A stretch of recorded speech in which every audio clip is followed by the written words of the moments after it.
Hello everyone, welcome back to the workshop. So I want to talk to you today about saws again, following on from Tuesday's video, but a very different kind of saw. I've seen a couple of things recently online. For my sins, I'm in a couple of groups on Facebook, old tools and tools of yesteryear, and a couple of groups like that people have added me to. And every day there's somebody asking a question about a tool and they get 30,000 answers, 10,000 of which are wrong. This week it's been about crosscut saws, okay? And it was a saw, let me just move this one. It was a saw set up like this big one here, with the handle at this end. And immediately everybody's come on to, that's a two-man crosscut saw. Well, actually, that there is not a two-man crosscut saw. That is a one-man crosscut saw. So you'll see on this new one here, there's a hole here, and there's a hole here.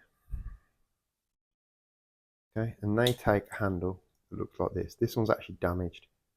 This other second lug's broken off.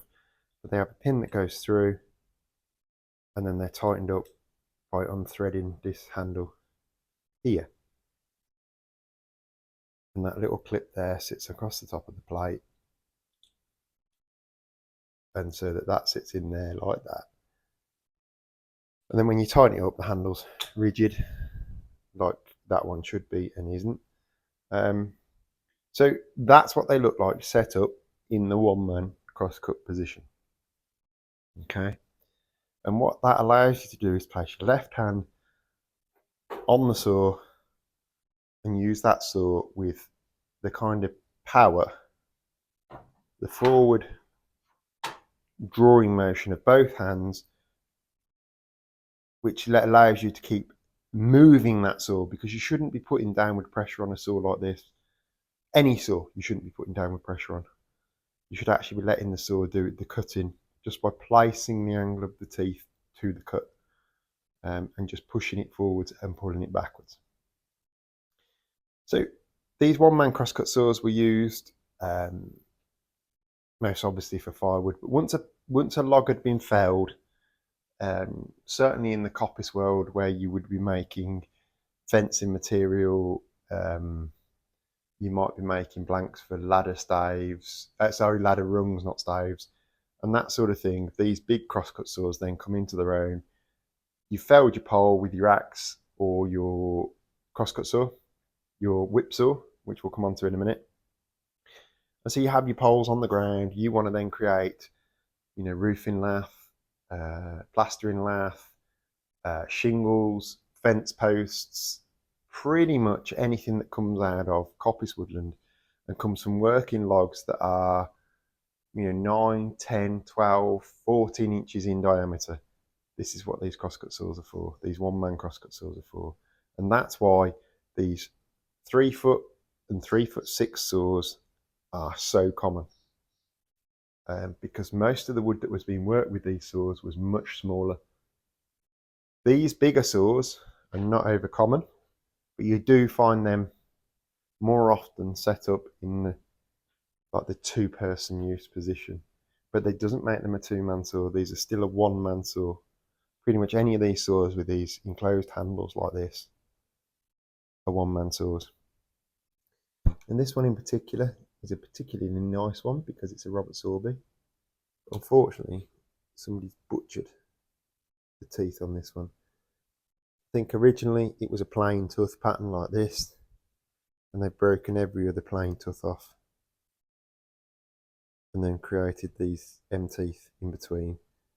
So this is not a very usable saw anymore, unfortunately, which is a shame. I then have this lovely Pax one, and if I thought this handle would fit this plate, I have to say that beautiful handle would be on that saw. But this is a newish, well, it's 10 or 12 years old now. Thomas Flynn made Lynx brand saw, made in Sheffield still. Then this bigger one, this is a 4'6". Unfortunately, the medallions and things have been butchered out of this one over the years, but this is quite a nice saw. It's quite a nice saw to use. It's one of my first one-man crosscut saws I bought. But this is quite a big one. Looks like this is 4'6", which is quite a heavy, ungainly thing. So we'll get rid of that one. Then this is a lovely saw. Unfortunately, the handle's not very good on this one.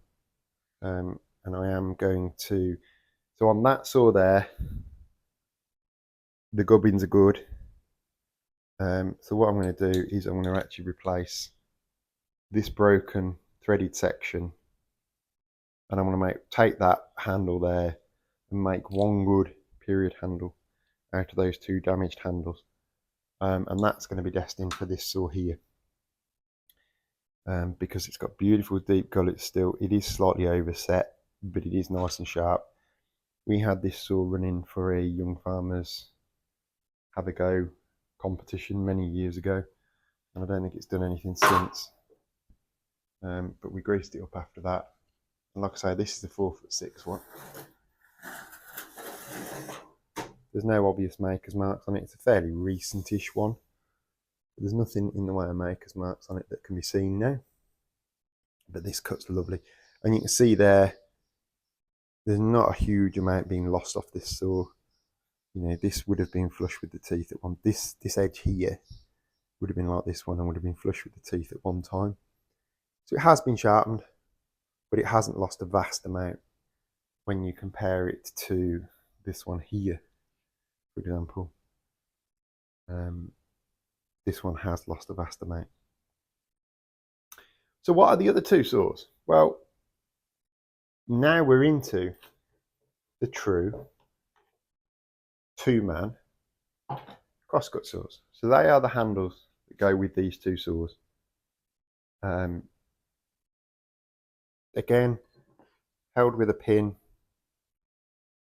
and then tightened using this wing nut, tightened up onto this plate here, which has a square hole in it which grips the, or the correct shape hole in it, which grips that shaft there. The blade sits up against this edge in that groove. But this is a true two-man crosscut saw for sawing logs to length. Has a very deep plate, much deeper than the saw above it, you'll notice. So this is a true two-man crosscut saw with the upright handles. This one is 5 foot long, I think, 5'6" long, something like that. And the one above it is 6 foot long. But is a completely different pattern of saw. So if we look at it from this end, you can see the shape in the two saws. This saw is got a big arching back and a belly in it. This saw has a belly in it, but the back of the saw follows the curve of that belly. This saw is also incredibly flexible.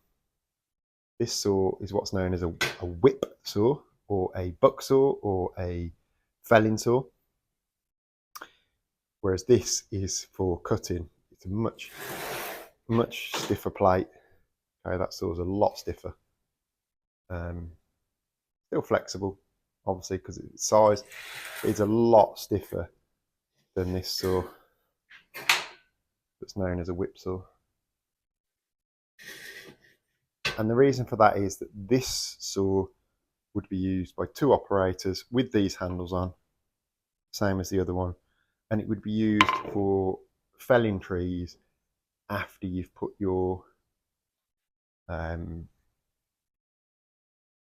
opening cut in. So your sink cut, your gob, your front cut out, felling cut would be done with axes. And then this saw would be used to come through the back and cut through. And it needs to be thinner, because once you've buried this saw, you need to start putting wedges in behind that saw. Whereas a saw like this, you've got to completely bury it before you've got your wedges in. Whereas this saw, you can get your wedges in a lot easier. and both are bellied to allow a rocking action in the cut. Okay, so as you saw, you roll the saw, and two good operators can make a saw like this sing, and a saw like this. I've got some video footage of that, the big whip saw being used to crosscut logs, that I'll add in at the end of the video. And it was a father and son team, Ethan and his dad, who really did make that saw sing absolutely beautifully. This saw, however, is not comfortable at the minute.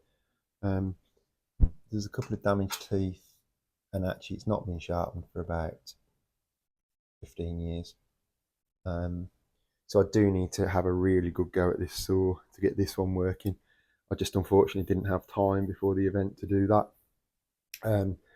I will have it running before the next event, and we'll also have this big one of these one-man crosscuts running as well, for sawing the beams that we hewed. But yeah, these are much better for sawing logs once they're in the horizontal position, because they're much deeper, which is the same as these one-man saws. So yeah, just a quick video, guys, going over the difference. And there is a difference, you know. Generally a one-man saw always has an enclosed handle, but a crosscut saw always has an upright straight handle, and that's so you can get both hands. You look at the length of these handles, yes, these are remake handles. If you look at the length of those, you know, even a guy with big hands like me can comfortably get both hands on that handle and use that saw all day long. These are remakes. These were done quickly for the Century in the Past event. Actually at the event, they're an old fork style that had broken. Nice piece of ash, and that's why we used it for this. The original handles had beautiful sort of wasted shapes to them, but unfortunately we hadn't got access to a pole lathe or anything there, so we didn't make them any different to what we made them. But they did get us cutting on that weekend. So yeah, I'd just say just a quick note on one-man and two-man crosscut saws. And generally a one-man saw will also have a much smaller handle. You're not getting two hands on that handle because it was never designed for two hands. It's designed for one hand to fit on that handle. And so there's the difference. Okay, and that's what makes a one-man crosscut and a two-man crosscut. So hopefully when we do the second half of the Century in the Past, I'll have a lot more footage to show you of us using both of these one-man and two-man crosscut saws, if I get time to sharpen them before then. Thank you all guys so much for watching, and thank you for interacting with the videos. It is helping the channel to grow. We're getting there now. You know, like I say, thank you all for watching. Please like and subscribe if you would, and it will keep spurring me on to making content like this. And to be honest, whilst the stupid questions keep appearing on Facebook, it's going to give me plenty of inspiration to keep making videos like this. And if this is the sort of thing you want to see, then please shout out in the comments. I've got another playing video coming on Sunday. So for now, guys, thanks for watching, and I'll see you all on Sunday. Bye. Here we see Ethan and his dad Gavin running the big whip saw and doing a mighty fine job of it. In the next clip, you'll get to hear the sound of this beautiful saw running. Absolute singing. Two smallest guys on the site, and they've made that big saw work beautifully.